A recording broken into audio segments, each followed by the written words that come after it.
Alright, you guys, I wanted to make a little video. This is a Holley Sniper system that we've had nothing but problems with, man. Absolutely awful. It's been terrible, and now something else has gone wrong with it. I just wanted to make a quick video of how to get into the injectors, to maybe see if we can fix these plugs or whatever the hell is going on in here this time. There's one little Allen head down in there, and there's one little Allen head there, and that's all that holds it on. So disconnected the fuel line, disconnected the throttle position sensor, and then once you get this off of here, you have a look, it doesn't just pop right off. You got to wiggle it a little bit and get those O-rings to come out, but that's actually, this is what holds the injectors in. This is like the fuel rail. So once you actually have a look inside here, these are the little rubber plugs, and there's no clip on the end of here or anything, so they're free to just, and they're kind of loose. They're not like it's not like a really positive fit in there. They pull out quite easily. So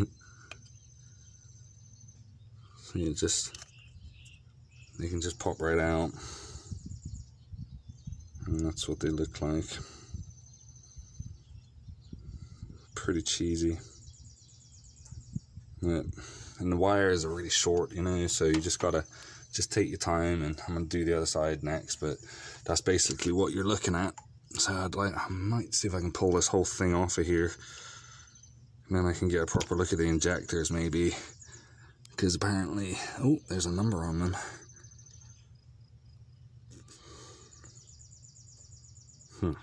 Can't get my phone to show you. Anyway, yeah, I think I'll be pulling one of those out. Alright, so I thought I'd bring you along with me this time. Bolt here, bolt underneath here, somewhere right here. 3/16 Allen heads. They have red Loctite on them.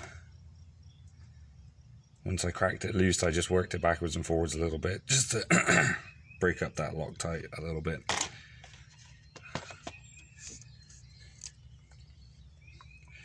And then you can kind of see, you just need to kind of pull it. There's going to be some fuel in there. And it just pops out like regular injector rail. I don't know if there's any clips holding the top of the injectors on, but I'm going to pull this whole rail off of here, and then we'll get it on the bench and have a look at it. Alright. So yeah, it came off real easy. 4 bolts. I'm not even sure I had to unplug the TPS, but it made more space, so I'll probably have a look and see what's going on in here by the time I get finished with it all. But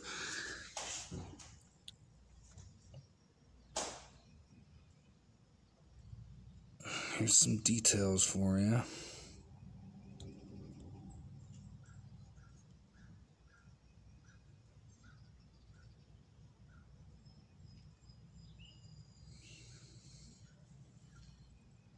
The rears are 1 number different than the front. The 2 versus the 3. Let's have a look on this side.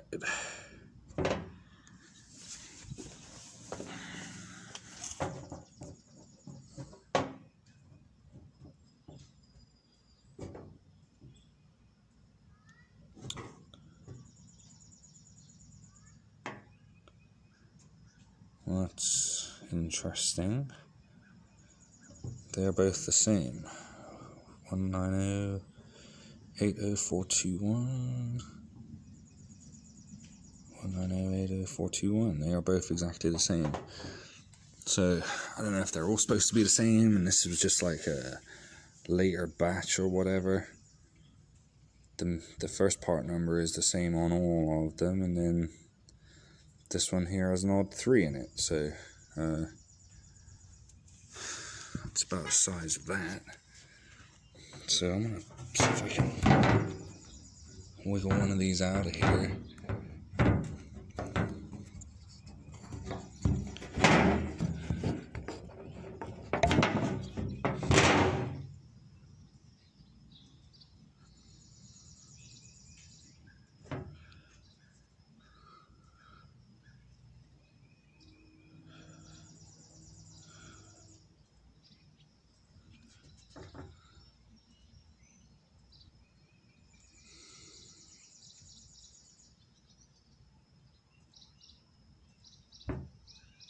looks pretty good.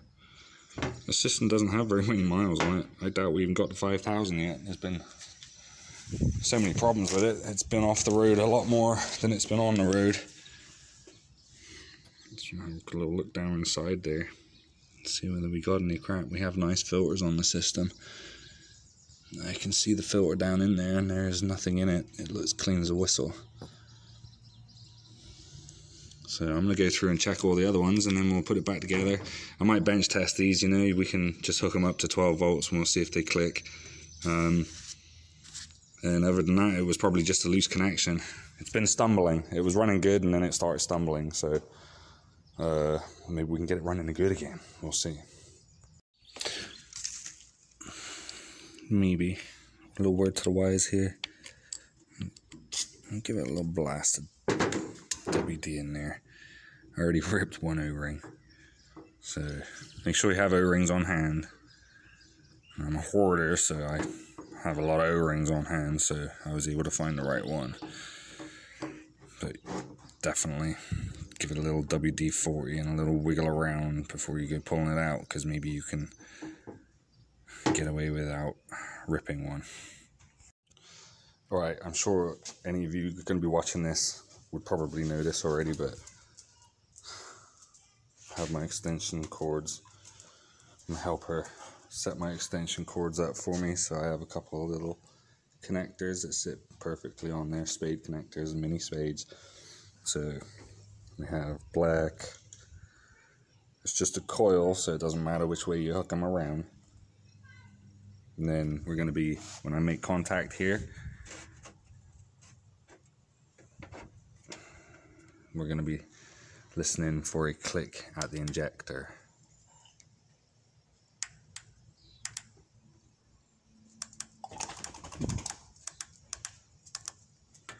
Very good. One injector works. Okay, so all injectors tested out fine. I will ohm check them as well, just to see what kind of pattern, see if they're all about the same. And then the next thing we can do is fudge with these connectors. You see they're square, kinda. They have a little tab fold down. Now I already looked at them and all the tabs look pretty good.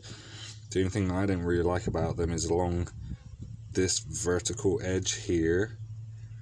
It looks like it's kind of bent out away a little bit from the tab. So I'm going to get some long nose pliers and bend all of those back in just a little bit, just to make them, I'm going to take them slightly past square so they give a little extra squeeze. And then I'll be hooking up with some zip ties or something, I'm sure. Alright. It's not a huge difference, but you can see the bottom one I fiddled with, the top one I have not. So I'm just going to do that to all of them. There's no point in going crazy, because the little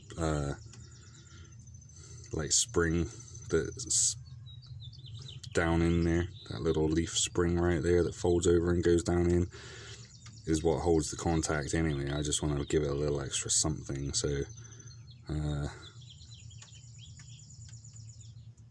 that's it. I'm going to do that with the rest and then we'll put it back together. I was just playing around with these terminals.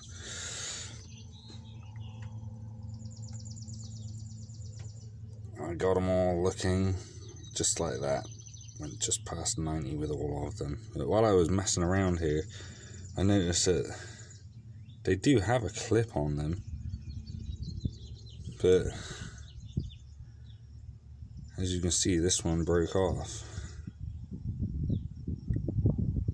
See the difference?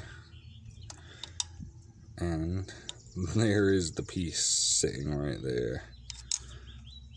But it's very rubbery and also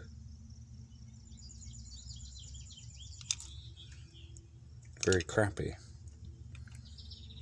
And this is less than 5,000 miles on this system. Like I say, with this thing's had all kinds of problems, so I'm definitely going to not be using those clips. This is what I came up with as a clamping system for these things. I don't want to put any undue pressure on the wires. I don't want to do nothing weird. I want everything to be pushing down square or pulling down square. So I'm going to cinch the little one down around the shoulder, around the bottom here.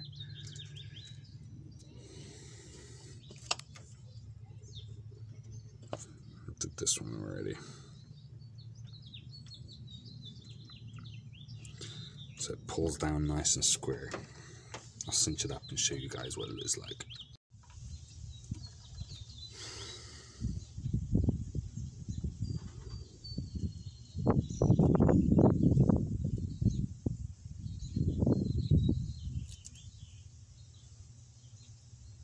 I don't think they're going to come off again.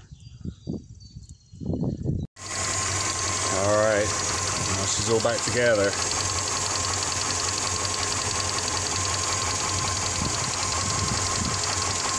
Clearly we still have a problem.